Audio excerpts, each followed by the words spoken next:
অভিনয়ের শক্তি, ব্যক্তিত্বের দৃঢ়তা ও নীরব জীবনযাপনের জন্য ডেনজেল হলিউডে এক অনন্য নাম। ৪ দশকের বেশি সময় ধরে বড় পর্দায় সক্রিয় থেকেও তিনি কখনো তারকা খ্যাতির জৌলুসে নিজেকে হারাননি, বরং কাজ দিয়েই নিজের পরিচয় গড়ে তুলেছেন।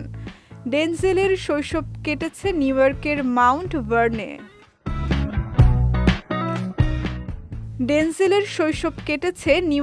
মাউন্ট ভার্ননে। তার মা লেনিস ওয়াশিংটন ছিলেন একজন বিউটি পার্লারের মালিক। সেই পার্লারে বসেই ছোটবেলা থেকে তিনি মানুষের নানা আচরণ, অনুভূতি ও কথাবার্তা লক্ষ্য করতেন।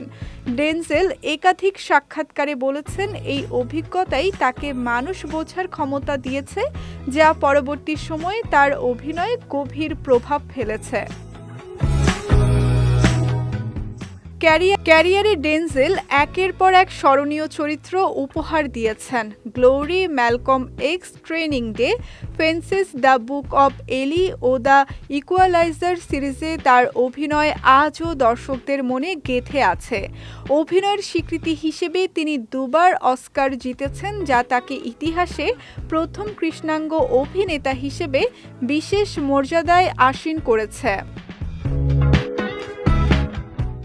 বিপুল সাফল্য ও সম্পদের মালিক হলেও ডেনজেলের জীবনযাপন অত্যন্ত সাধারণ। নিয়মিত বাইবেল পাঠ, আত্মসংযম ও শালীন জীবন তার ব্যক্তিত্বের অংশ।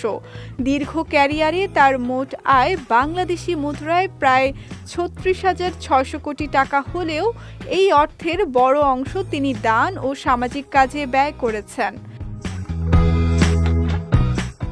পুরস্কার নয়, ভালো কাজকেই তিনি জীবনের আসল অর্জন মনে করেন।